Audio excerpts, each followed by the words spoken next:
Begin Podfix Network transmission. In 3, 2, 1. Whether you're fly fishing in a stream, getting those ankles wet, or deep in the ocean casting nets, fish nerds. Fish nerds. Fish nerds. It's a podcast. Hello and welcome to the Fish Nerds, a show about fish, fishing, and eating fish. A show that's always interesting, usually funny, and mostly true. I'm Clay Groves, Chief Executive Fish Nerd, licensed fishing guide, and your best friend. And recently, I am Mr. Mount Washington Valley. That's right. Yeah, really funny thing happened. I didn't make a show last week because last week I was too busy winning a beauty contest. I won the Mount Washington Valley Mr. Contest. So for the next 2 years, I get to wear a crown and a sash and be Mr. Mount Washington Valley. I raised money for White Mountains Pride, and all the people who raised money for different organizations. We raised $30,000 for a silly little locals pageant here in the Mount Washington Valley of New Hampshire. So a lot of fun there. I'm happy to be back. We've got a big fat show for you today, and I'm glad you are listening. If you're not already subscribed to the podcast, or I guess now on Apple Podcasts, it's calling follow now. They're getting rid of the word subscribe. If you're not already following the Fish Nerds, it's a good idea to do it because my schedule's been a little inconsistent lately, and if you follow us or subscribe, you'll make sure when the new show comes out, you get it right away. So make sure you do that. Tonight on the show, here's the show. We have a very Crappie Hippie heavy-duty show tonight because he's giving us 2 segments, which is way more Crappie Hippie than you should ever have in one day, but I'm going to give you that Crappie Hippie sandwich anyway. So, Crappie Hippie's here with listener Kevin Jones. Kevin Jones reached out to John King, the Crappie Hippie, with some news, and John invited him on the show, so we'll do that. Then my daughter Zoe is with me tonight, and we are going to look at this theory I just learned about this week, that Finland doesn't exist. Yeah, it's a thing. We're going to find out all about that. And then the Crappie Hippie is back with the pond lady, Amy Robeson, to talk about how to prepare your winter ponds for springtime. So we are heavy duty tonight into the show. Let's jump right in with the fish in the news and the Crappie Hippie. News, fish in the news. Everybody loves their fish in the news. Hey, Fish Nerd Nation, this is Crappie Hippie, your tree-hugging redneck from eastern Kansas, and I had a listener reach out to me, Kevin Jones. He's got a couple of great news stories he wants to share with everybody. I said, hey, me just read them on my own. Why don't you come on the show and help me read them? We'll talk about it. So, hey, everybody, give a round of applause. Welcome, Kevin Jones, to Fish in the News. How you doing, buddy? Good. Thanks for having me on. Well, thanks for submitting the stories. I thought they were great. They're thematically connected, and let's just get right into it. You got one that I actually heard about when I listened to our friend of the pod, Angie Scott from the Woman Angler and Adventurer podcast. She was on Captain Debbie Hansen's Real Talk Radio out of Fort Myers, Florida, and they were talking about this big old South American fish called an Arapaima. Say it for me, Kevin. Say it for me. Arapaima. Arapaima. I could be wrong about that. Yeah, this fisher kid, this little kid, he found a big old Arapaima in the Chahusalusa Magusa. Anyway, Kevin's going to tell us all about the big Arapaima that turned up in Florida. Let's hear about it. All right. Yeah. So this is from my neck of the woods where I used to live. So the article is from the Fort Myers News Press, and it's called "Gigantic Freshwater Fish from Amazon Found in Caloosahatchee River." So basically, a kid in Cape Coral found a huge dead fish that he didn't recognize lying on the side of either the river or a canal. And they got some guys from the State Fish and Wildlife Agency to identify it. And it turned out to be this huge Amazon predatory fish called an Arapaima. And Arapaima is actually the genus name, so it could be any of several species. But it's, as far as I know, the first time one of these has been found in Florida, which already has a ton of invasive species from the Amazon. So it's potentially concerning that, there could be another one added to the list. Yeah, there's a lot of different species of this fish because I'm hearing, that some are less common, some are actually getting rare, others are just doing just fine. So we don't know which one exactly it is until they do more investigation. But fill the listeners in on how that fish may have gotten there. So it could have been, I mean, the most hopeful scenario, and I think probably the most likely one, is that it's something that someone released from an aquarium that may have lived for a while in the river and then died and washed up on shore, which is how Florida has gotten a lot of their invasive species. Like, we have a lot of cichlids and aquarium fish that are now, living as invasives in our rivers and canals. The other option is that this one is a wild fish descended from fish that were released from aquariums, and that these things are already breeding in the area. But I think I can't see that happening with something this big. I mean, this fish, I think the one they found was 5 feet long, and these fish are obligate air breathers. So they have to breathe air to survive. So I can't imagine them being inconspicuous enough that, a population of them would have gone unnoticed for a while. So hopefully this is the only one that we'll be finding. Well, I certainly hope so. And what the fella was one of Captain Debbie's correspondents that brought the story to her show, and he said he figured that they'd had a cold snap, probably an older fish, and it kind of, the 1-2 punch had kind of done him in. So I'm hoping, he's the only one, because aren't these rather voracious fish that kind of eat whatever they can get their mouth around? Yeah, they are predators, from what I read, and they definitely look like it. So yeah, they could definitely be competitors to, our native predatory fish if they get established here. Yeah, I don't think Florida or anybody else needs another one. What I would say to people is, first of all, do not dump your aquarium contents down the toilet or in the city park pond or whatever. And if you're going to raise a long-lived fish that might get as big as your car, you might plan that pet ownership from start to finish. You know what I'm saying? When you go to buy it and it's 4 inches long, realize this thing's going to could end up being 64 inches long. So have a plan. Either eat it or what else could we do with it? We want to get rid of it at a certain age. To get rid of a pet? Yeah, of a pet, because really, whether it's a goldfish or what have you, you should not just be, dumping these in. I understand euthanizing things is difficult, but dumping them in the pond or dumping them down the toilet is just a cop out. You dump a species that's not cold tolerant. You dump a Siamese fighting fish in the local pond, it's just going to freeze to death anyway. So that's really not, humane. Besides so what should you do when you no longer want this fish? Well, I mean, ideally, I guess you could find someone else to take care of it. But if you can't, and then euthanizing it would be the next best option. And you could potentially find, if you have someone else who keeps aquariums, or you could maybe even ask your local zoo if they'd like, the body to feed to their animals. I did a invasive fishing tournament in Florida. So it was a catch and kill tournament.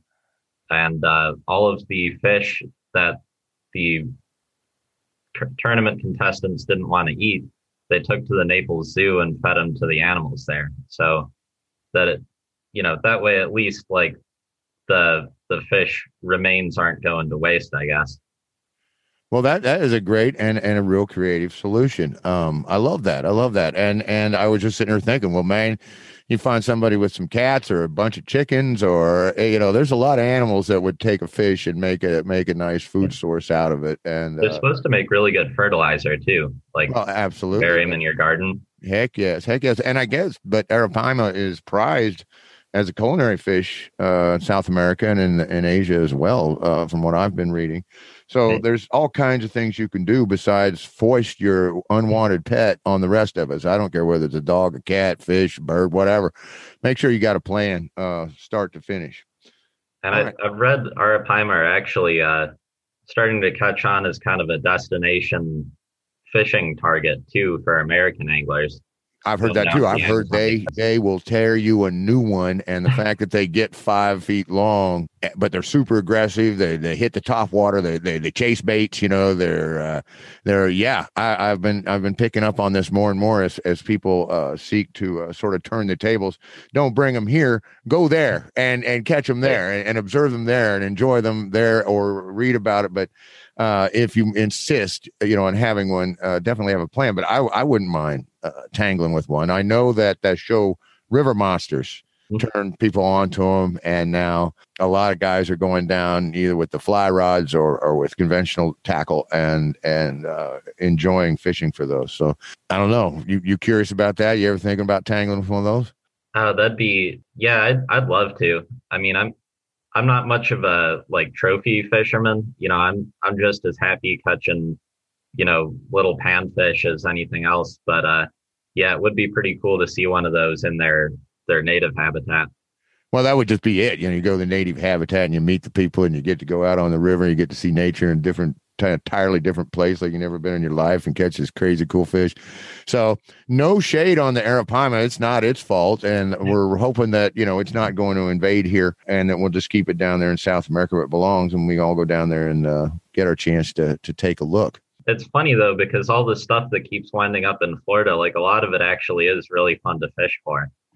We got peacock bass now in some areas and Oscars and Mayan cichlids and other type of cichlids that are basically big hard fighting panfish. Yeah, I know. You sent me actually you bought some lures. You caught some cichlids on I think the crappie doodler or some of the jigs you bought.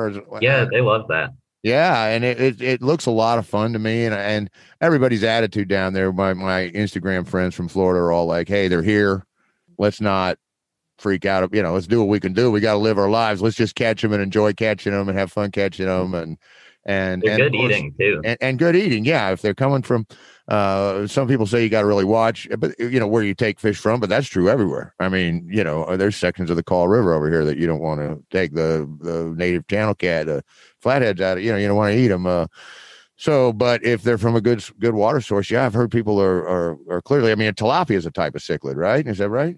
Yeah. They're actually, they're from Africa. So there's the cichlid family has species that are native to the tropical Americas and to Africa.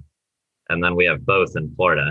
Yeah, fantastic. That's just crazy. My friend Reggae Girl just had this bright orange cichlid looking thing with a big bump on its head, a lot like a peacock bass maybe, or maybe it's a cichlid. I don't know, but it was everybody from down there commenting on it was how gorgeous it was. And everybody seemed to know what it was. Yeah. And a lot of them were like, put it in a pan. All right. So now the next story the story you sent me to read was U.S. government is begging you to destroy mothballs. And it's by Jessica Lee Hester, March 11, 2021 in Atlas Obscura.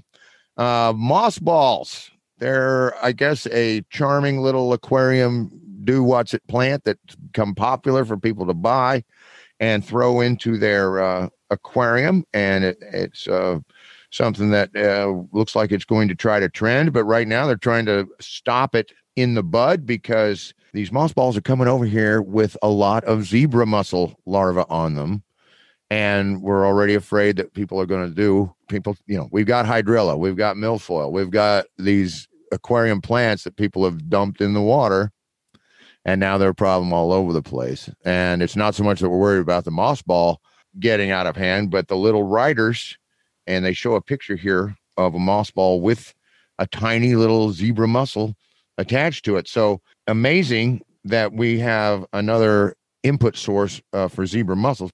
I'm from the Great Lakes area. I grew up in Ohio, so I've been seeing these my whole life, but they're a small species of mussel that's native to the Black and Caspian seas.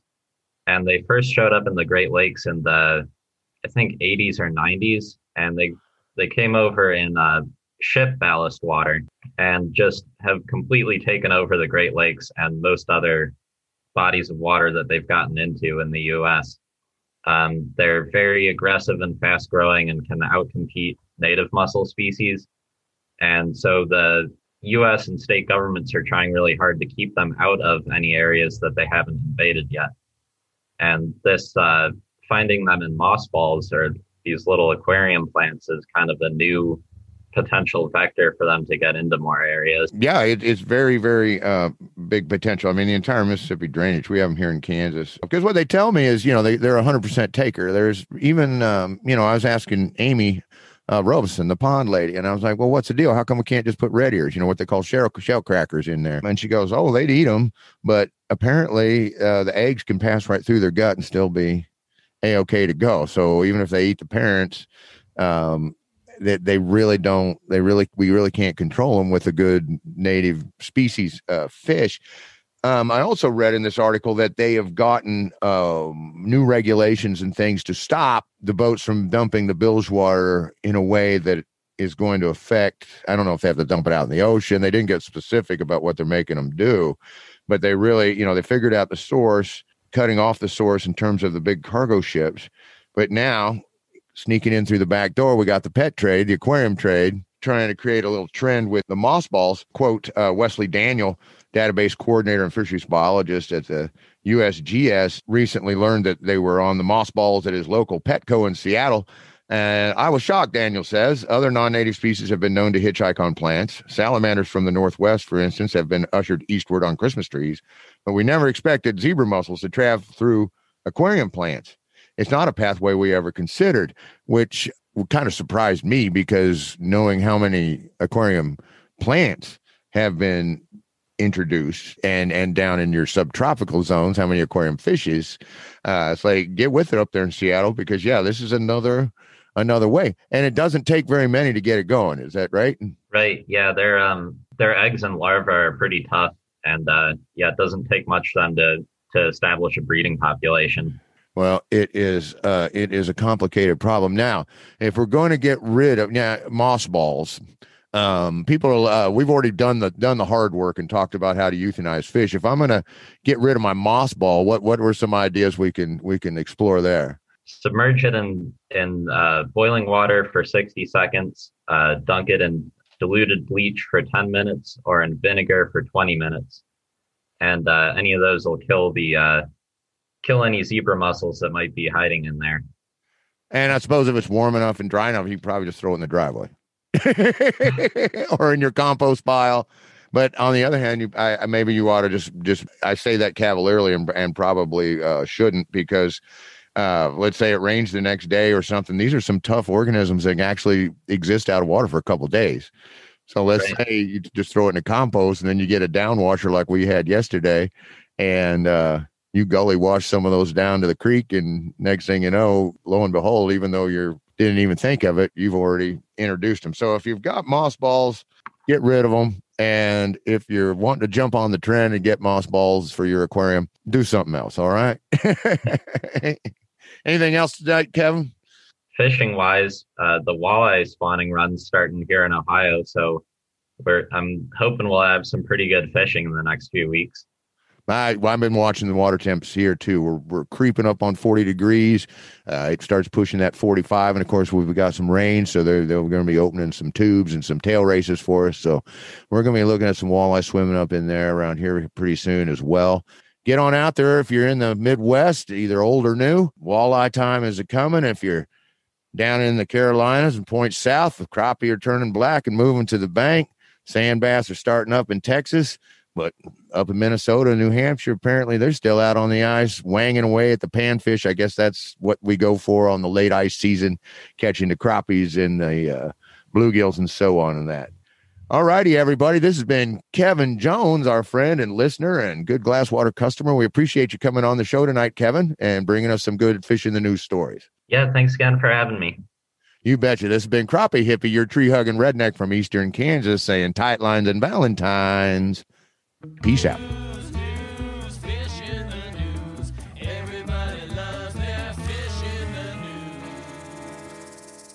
All right. Thank you. Thank you, Kevin Jones and Crappie Hippie for that. And the other thing that weird happened to me this week is I realized I'm an Instagram influencer. I didn't expect to be one, but I got a phone call from a couple of companies this week and said, hey, Clay, can we send you some free stuff and you can put them on Instagram for us? So I mentioned on your podcast and I'm like, will you give me money? And they said, no, And I said, okay, send me free stuff anyway. So you're going to do that here. So I got sent a set of Senso Pods Plus wireless earbuds to put in my ear holes, and I use them to listen to podcasts, and they work really good. They're wireless, and I've never even heard of this thing. But that's from Senso, and there's a link in the show notes. And if you click through there and use coupon code PW720 off, which you'll see in the show notes also, you can get 20% off some wireless earbuds that you can put in your ears while you listen to the Fish Nerds. And I thank Senso for sending those along. They're very nice, and thank you for thinking of me as an Instagram model. And now I'm going to do a audio unboxing, because the other call I got was from Under Armour Fishing. Did you know Under Armour had a fishing division? Me either. So they sent me a box of stuff here. First thing I'm pulling out of the box is a salmon-colored fishing long-sleeve performance shirt. It looks very nice. That's worth $40. I'm doing some math on this. $40 from them. That's pretty cool. And then they sent me, hear that? That's a rain jacket made out of Gore-Tex. And that's worth like $250. I don't think I've ever owned a piece of clothing worth $250, but I thank Under Armour for sending that along. The other thing I got here are Gore-Tex Under Armour bibs. Oh, that goes with that. So that's part of that $250. And these are bibs for fishing in the rain. So this summer on my pontoon boat, these are going to be fabulous. $260 for those. So that's actually a different price tag on those. And I haven't put them on yet, but they look really good. The jacket is camouflage, so I'm afraid I'm going to put that down. I'll never see it again, because camouflage. So really cool. And they sent me a hat. So Under Armour fishing hat, which I may wear, and some Under Armour quick dry shorts. So worth $55. So pretty cool. Under Armour fishing. Thank you so much for sending that box of gear over. I'll be sure to try it all on and be your Instagram influencer that you hope I can be. It's tough being as pretty as I am. As Mount Washington Valley Mister, having recently won a beauty pageant, I can see why. Now I'm getting all my free stuff there. Thank you, Senso Pods Plus earbuds and Under Armour fishing. And that was not a commercial I was paid for. I was given free stuff. That's payola, baby. I'll take your payola. If you want to payola me, just email me at clay@fishnerds.com and I will take your stuff. Let's get on with the show, because right now I'm so excited because we're going to learn about Finland and why Finland doesn't exist with Zoe.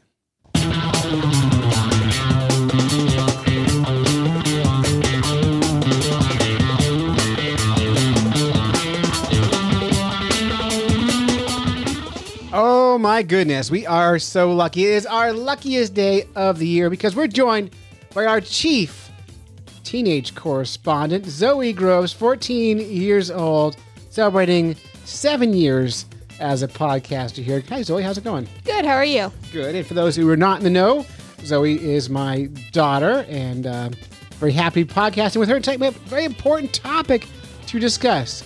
I am Mr. Mount Washington Valley. Yes, he is. That's not why we're here. Yeah.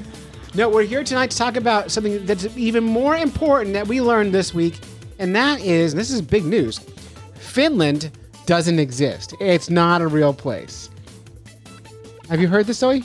Well, you told me earlier today, so yes, I have. You have, but now, before today, no. Now, what do you think of when I've told you Finland doesn't exist? What's the first thing you thought of? Ha.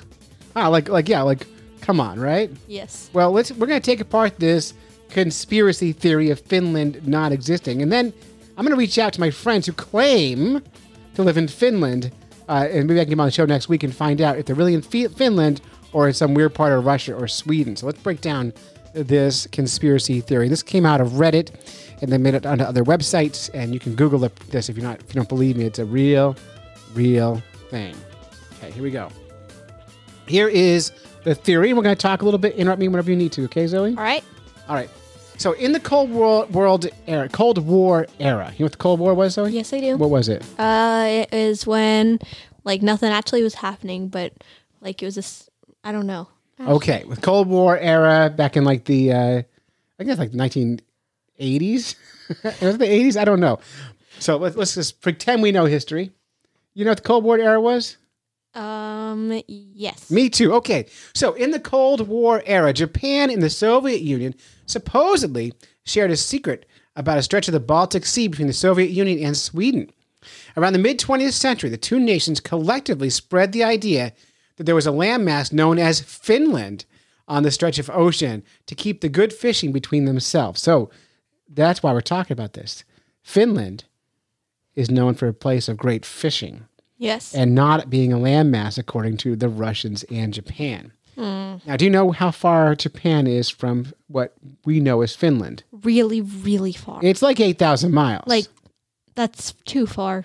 That's really far. And now Japan is what kind of a landmass? Island. An island. And what's all around an island? Water. And what kind of waters around Japan? Salt. What kind of waters around Japan? Ocean. Ocean. And what lives in that ocean? Fish. Fish. Yet somehow they have to go all the way to Finland to get their fish. Let's find out why. The Japanese were free to fish as much as they like without worrying about international laws so long as they gave a share to Russia. So the idea was in that body of water known as Finland, there's no rules because the only people who knew about that body of water was Russia and the Japanese. So as long as Japanese gave them a share of it, they were good to go. So that is why. Yep. And There's more. Don't worry. So they claim that the Trans-Siberian Railway was built to transport the catch from the Baltic Sea to Japan under the guise of Nokia hardware. Do you know what Nokia was? Some guy. So Nokia was, back in the 80s and 90s, the very first cell phones we all had that had centipede games on it. You've never seen this one because you weren't born yet. Was the most popular cell phone. Okay, so Nokia. Yeah, they were indestructible. Everyone, the listeners who are over 30 are going to know what this is. So they pretended they were under the guise of Nokia hardware, which explains why Japan is the biggest importer of the brand's product, despite the fact that very few people in the country actually use Nokias.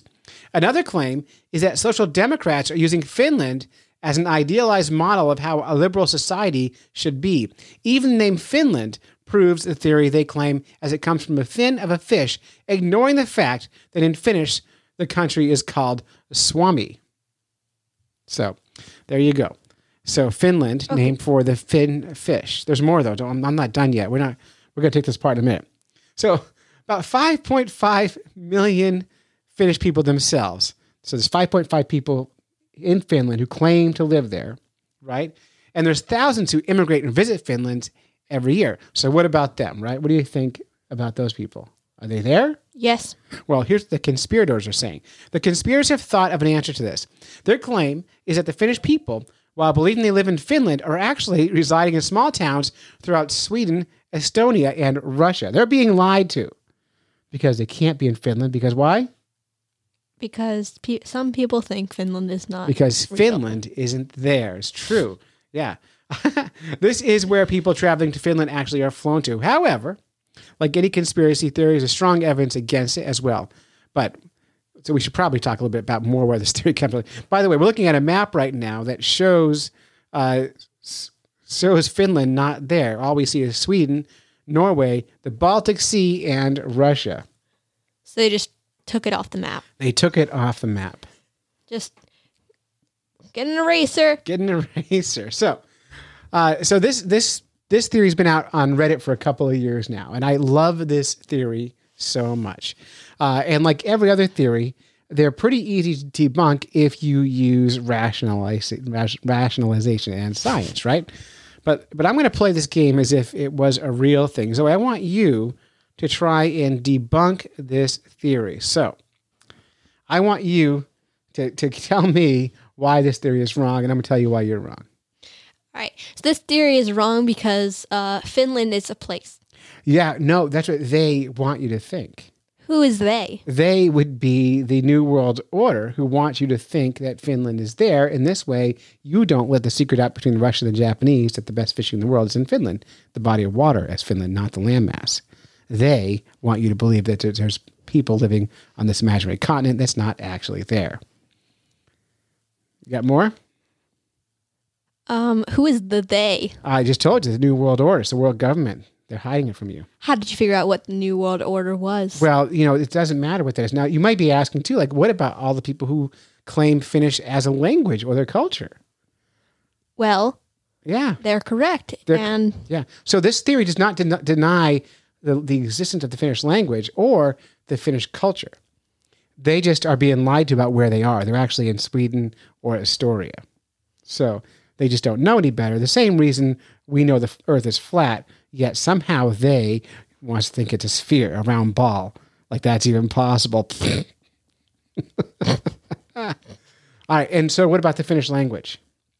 Well, you just said it was real. The language is real, and guess what it sounds like? Finnish. No, it sounds like Russian. You know, there are variations in languages. There are, and there's no accent. Like French sounds like Spanish a little bit. Yeah, well, don't even start me on the idea that France doesn't exist either, but that's another thing and not fish related, so I can't fit it on the show, okay? So that's a fact. So there is no such thing as Finnish. Finnish people are still alive today who were born before Finland was invented, they say, but the entire nation has been lied to. It does not exist, all because of the great fishing in Finland. Now, Oh, go I ahead. know. How would you prove it's there? Well, why would Japan be fishing in the Finland area?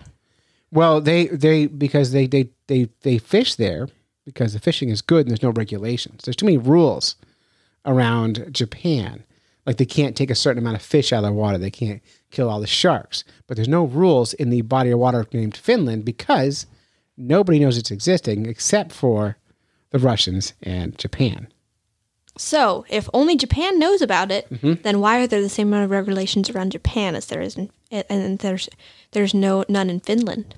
Say that again? There's no regulations in the Finland area, you say. Right.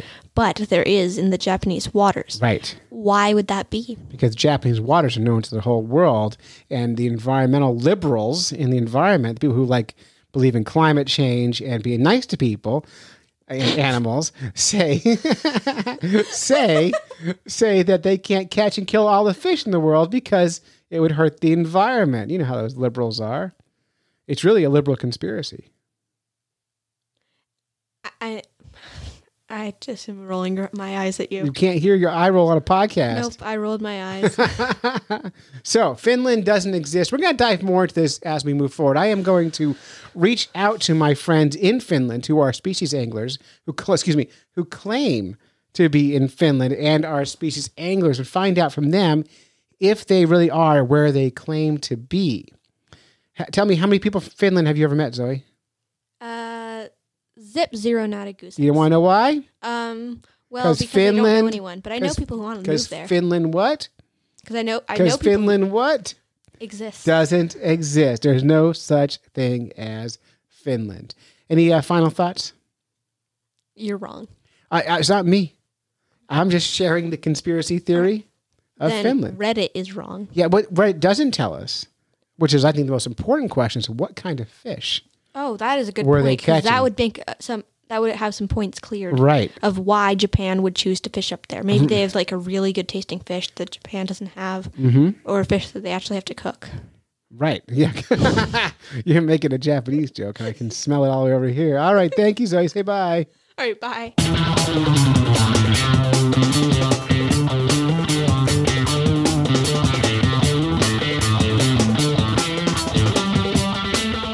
All right, Finland. Thanks for nothing. Thanks for not being there when I need you most. And we'll follow up and try to find some Finland people to come on the show if they're real. And now we're going to jump back into the show because John King is back with the Pond Lady. So we're going to talk all about getting that pond ready for summer with John King, the Crappie Hippie, and the Pond Lady. Hello, Fish Nerd Nation. This is Amy, the Pond Lady, welcoming you to Pond Talk. It's a segment where we investigate the joys and challenges of managing ponds and other small bodies of water. So whether you own a property with a pond on it, have some say as to how a community lake, pond, or stream is utilized, or simply share the dream of having a little bit of water to call your own, You're going to want to join John King, the Crappie Hippie, and me, freshwater ecologist Amy Robinson, the Pond Lady, for some Pond Talk tonight on Fish Nerds Podcast.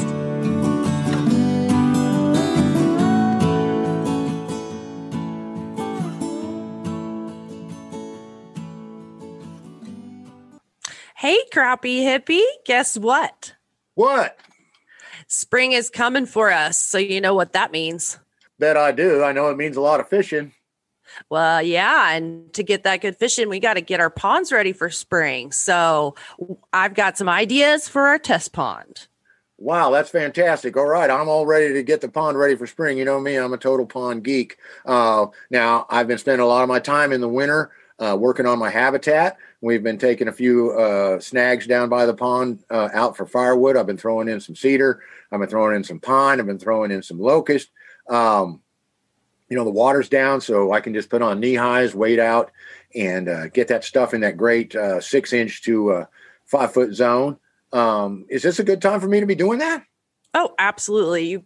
You got my first point right out of the gate. So habitat is absolutely great to do this time of year. Cedar trees or any of these, well, locust, my goodness, some of the more abrasive trees that are less fun to work with are always easier to handle with long sleeves. Like hedge trees, maybe?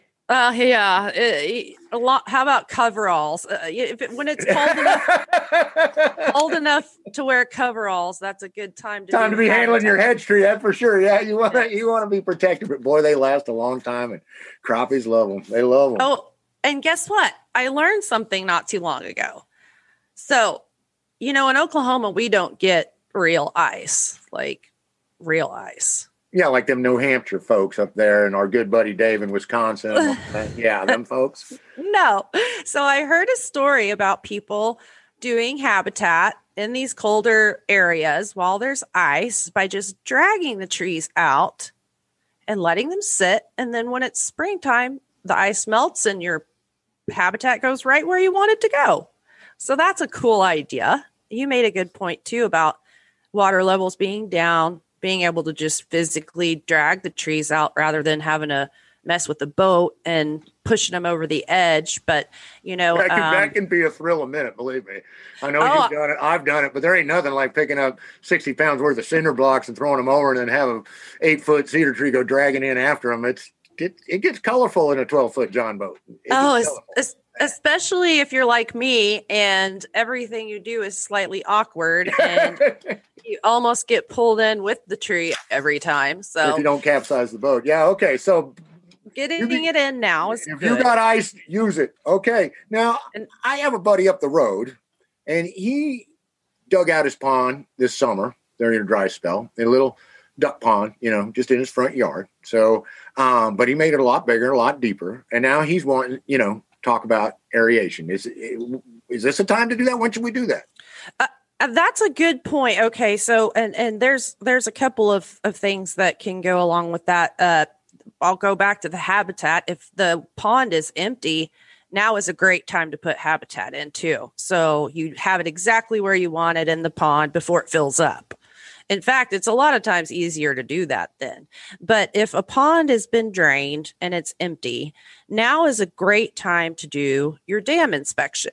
So you need to every year, and this is when it's really helpful to have a notebook to keep track. But once a year at least, you need to inspect your dam. So with a renovated pond, obviously there's an assumption that the dam has been checked, but you want to look for any holes, seeps, leakage, things like that. Speaking of another property down the road from me, his pond, our ponds are all low. It's been a dry winter, but his is ridiculous low. And so you're telling me he should get his keister out there and walk that pond and hunt around and see what's going on. That he might be losing water through clogs, cracks, what have you, right?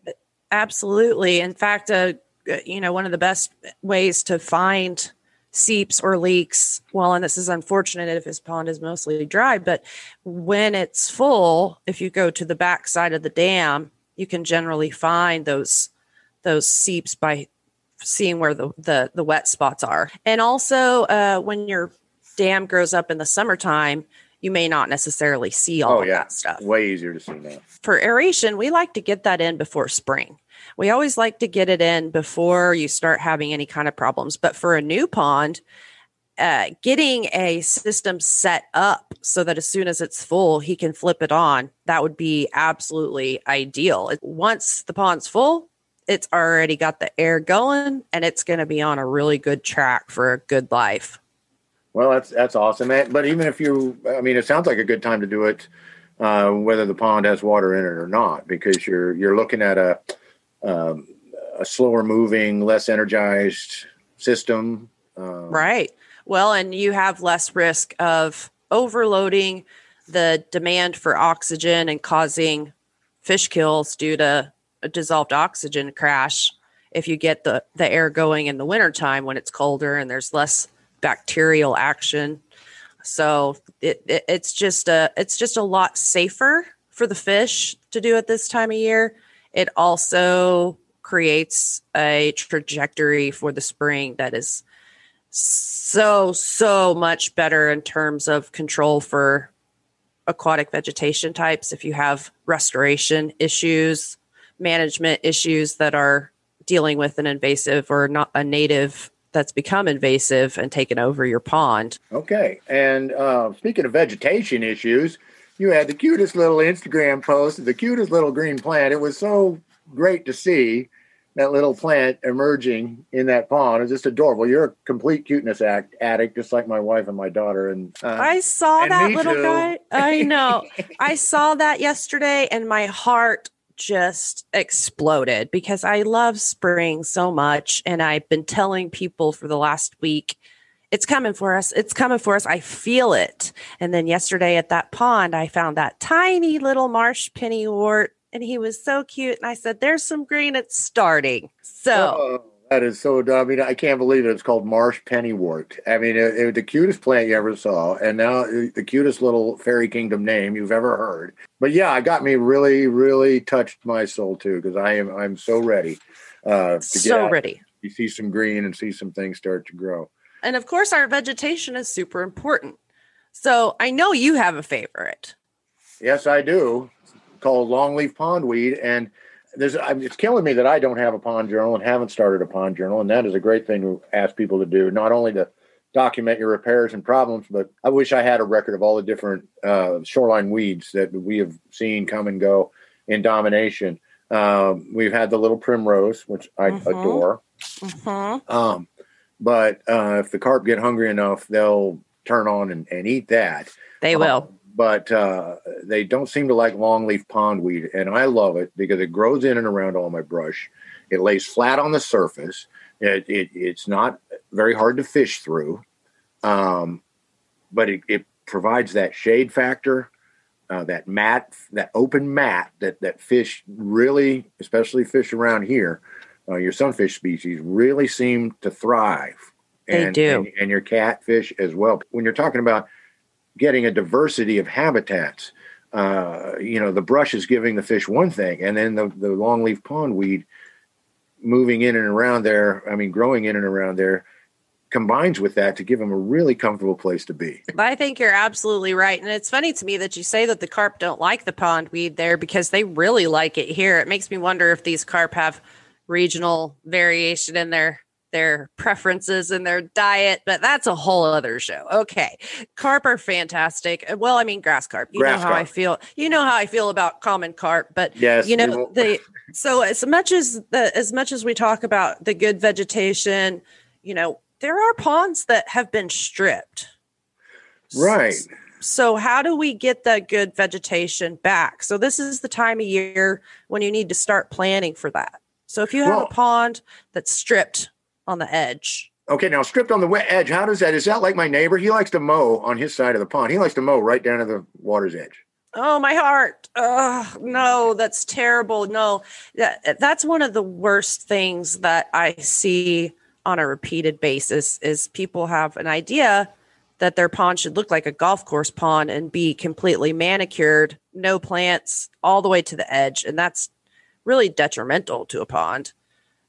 You can have severe bank undercutting, and there's nothing to stop the nutrients from running directly into your pond. So you can have issues with algae and all kinds of things. So yeah, this is the time of year if you have people, especially that landscape for you, modify how they do their work, or if you are in charge of your own maintenance of your lawn, then, leave yourself a buffer strip. If you do not have that buffer strip, you're also not going to get as good a chance of establishing things like your pondweed. So if you're mowing everything down, those little tubers that come from the shore just don't have a chance to establish. So you're causing a sort of a series of ill effects with that. Well, you're basically eliminating your riparian zone. You're basically eliminating that transition zone that is so important to so many animals and simply to the natural physical way a pond works in terms of drainage and water moving up, coming up and down and so on. I mean, this naturally happens to bodies of water for a reason, and to fight it, by the golf course look, I don't know where, people got that idea, but do it fisher style, because what looks good to a fisher is a bunch of brush piles of weeds happening here and there, some different types of grasses around the edge. I don't care if we got to get out the weed whip every now and then and knock down some cut grass here and there to make little lanes so people can come up and get right next to the shore. It's more important to have the bugs and the worms and the critters and the things hanging out that are using things for habitat. It increases your filtration potential significantly.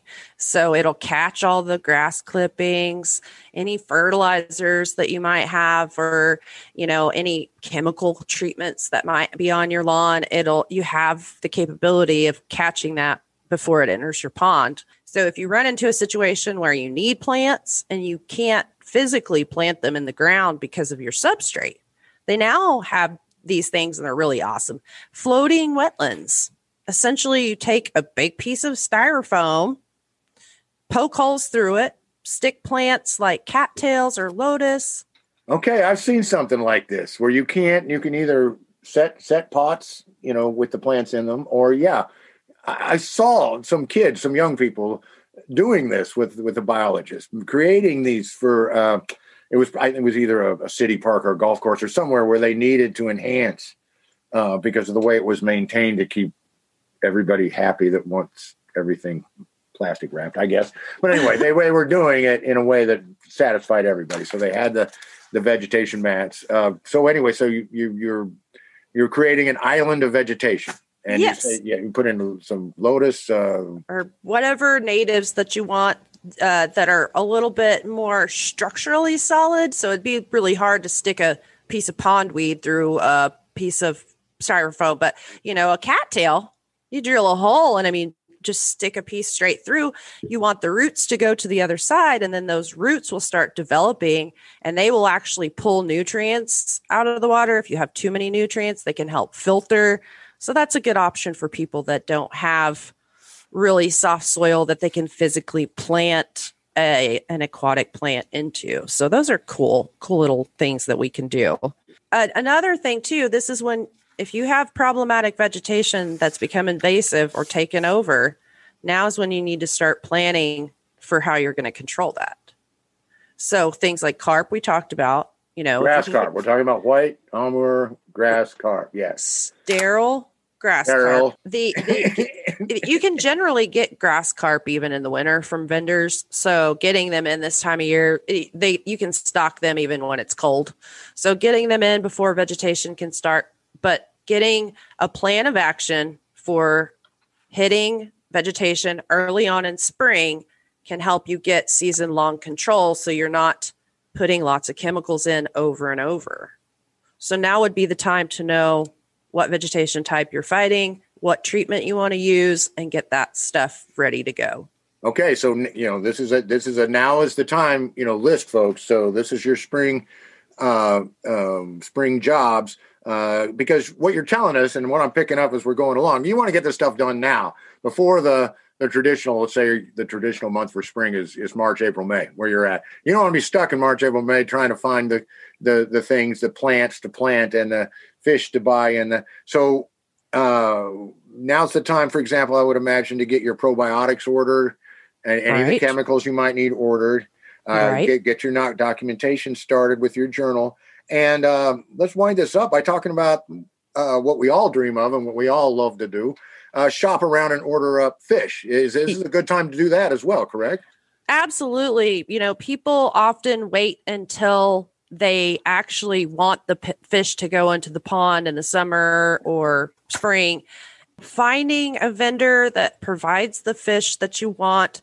Sometimes there is a waiting list. Sometimes it's first come, first serve. Sometimes you may think your hatchery has the fish that you want and they don't even produce those. So sourcing your fish for spring stocking, whether it be, your largemouth bass, if you've got a good forage base already established, or whether you're doing supplemental stocking of anything, you need to order them now, or at least be aware that you may not have them available when you want them in the summer if you don't talk to your vendor now. So, all right. Well, that is excellent advice and good to know. And I'm actually going to get on the computer and get on the phone or whatever it takes, because I have a couple of hatcheries picked out for my fathead minnows that I'm going to put in this spring, and I can hardly wait to do it. I don't really have to wait until the water gets a certain temperature, do I?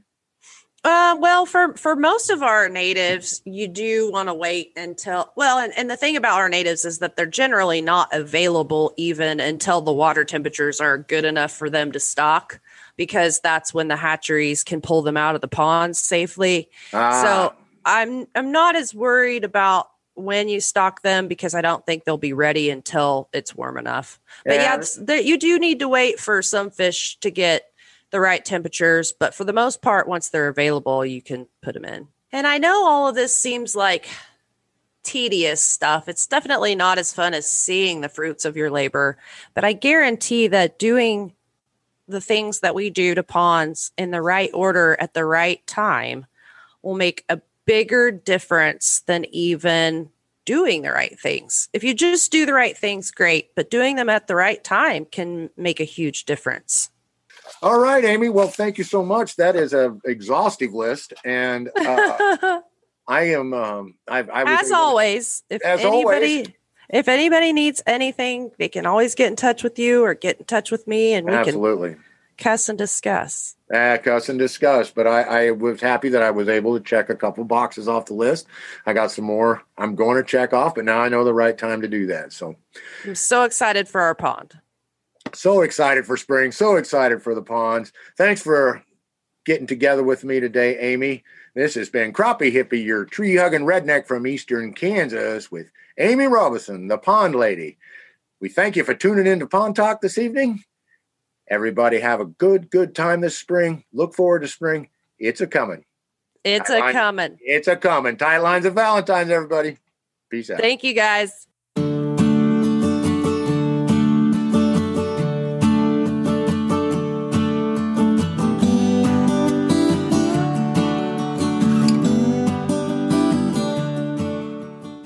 All right. Thank you so much. And you did it.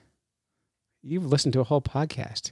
You've listened to a whole bunch of fish nerds when you should have been fishing. And you really should have been fishing. Although springtime, this early in the spring, is really hard for me to catch fish, but maybe you can do better than me. Anyway, special big fat thank you to Kevin Jones for reaching out to us with some news. Huge thanks to Crappie Hippie for doing the heavy lifting on this week's episode. He's been doing a lot of work for us lately. Wouldn't be shocked to see the Crappie Hippie come up with his own podcast. That's a secret. And also a big thank you to Zoe Groves for helping us understand why Finland doesn't exist. And thank you to the Pond Lady for doing all you do for ponds here. So until next time, follow the code of the fish nerd, spawn early and often. Never trust a free lunch with strings attached, and swim against the current every chance you get. That's the whole show. Bang. Whether you're fly fishing in a stream, getting those ankles wet, or deep in the ocean casting nets, fish nerds, fish nerds, fish nerds. It's a podcast. Just for the halibut. Fried in a basket or broiled in a pan, eat it raw like you're in Siam. Fish nerds, fish nerds. Fish Nerds, it's a podcast.